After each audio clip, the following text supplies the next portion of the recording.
Hi, I'm Robin, and this is Wellness Hacker, where we dive into the science of longevity decoded for women. And today I have a mission and I have a little bit of a confession. But first, let's start with a little history.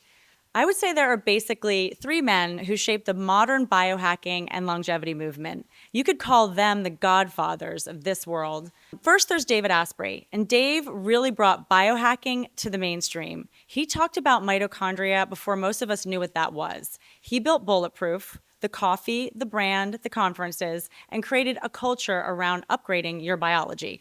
Cold plunges, sleep optimization, reducing toxins, measuring everything. He made longevity feel actionable, not abstract.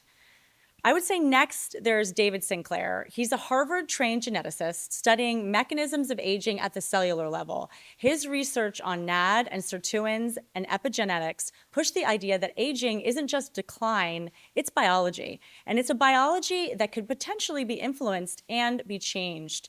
He brought scientific legitimacy to a space that could easily feel fringe. And lastly, there's Brian Johnson. Brian took it to a whole other level. He sold his tech company for a lot of money, redirected those resources, and turned himself into a full-time longevity lab rat experiment.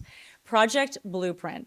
Hundreds of biomarkers, organ age measurements, strict protocols, and a medical team. His goal to literally reverse his biological age. So there's three men, three approaches. They all have the same mission: don't age, or at least age slower. But here's something that I kept noticing. You see, when men talk about aging, they talk about performance, they talk about strength, they talk about cognition, they talk about testosterone. It always involves testosterone measurements. And they talked about longevity metrics. When women talk about aging, we talk about beauty for sure. We talk about our skin, our hair, our jawline, our neck. We talk about brain health, we talk about vitality, and we talk about sex. We as women, we're always told to age gracefully, but that just means look good while doing it. Here's where it gets honest. I recently sat in a plastic surgeon's office. I was so naive. I had gone to this pretty famous female doctor in Beverly Hills. I had wanted to talk about maybe doing a mini lift, not even going under general anesthesia. This person, she did not take her mask off. I could not read her facial expression. She just told me I needed everything. That a mini was not for me. I was not a candidate. I needed an upper bleph. I needed to do my lids, a lower bleph, a full facelift, a neck lift. And if I wanted to do something about the little thing under my chin, she could add that in for me. With a pricing of over $300,000, I immediately thought, what else could I do with all that money? Because if I was going to spend money on aging, where should I really be spending it? And the question became, before I even left, should I spend that money on procedures or should I spend it on biology? Should I tighten the surface or rebuild from the inside?